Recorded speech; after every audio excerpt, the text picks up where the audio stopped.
The biggest UK military operation since Iraq and Afghanistan is underway in the West African state of Mali. 300 British soldiers have joined part of what the UN is calling the most dangerous peacekeeping mission in the world. Nearly 250 UN troops have lost their lives since the mission began 8 years ago.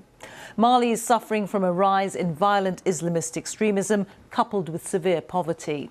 It has a scattered population of 20 million people, and the size of the country alone makes it very difficult to counter the threat with limited security forces.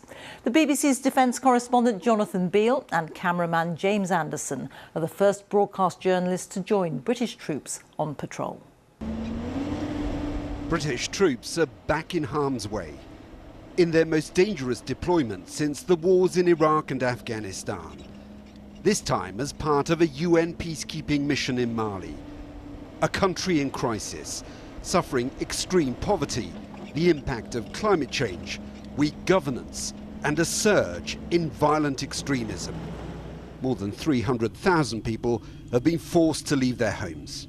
We're then looking to try and understand any of the sorts of terrorist activity, if it's got any sort of security concerns in the area, and try and identify that, as well as looking for anyone who does look suspect. We were among the first journalists to join them out on patrol. They're on high alert. They soon notice a group of men leaving on motorbikes. Groups of 5 to 6 motorcyclists moving north to south as soon as they've seen us. It's just a bit suspicious. Strangers coming through the area. They know extremists have been here. But for the locals, there's often a fear in speaking out. They're reluctant to say what the issues are, which suggests that there is some sort of fear of reprisals if they are starting to open up of the true issues they do face, and it's kind of giving them a sort of an understanding and being a presence to provide that security. Jihadist groups have been conducting a reign of terror. This a propaganda video of the group calling itself Islamic State in the Greater Sahel. They're in competition with other extremists linked to Al-Qaeda. These long-range reconnaissance patrols are designed to gather intelligence, to protect the local population and to drive the extremists out. But they're having to cover a vast area of thousands of miles. And the question is, can a few hundred British troops really make a difference?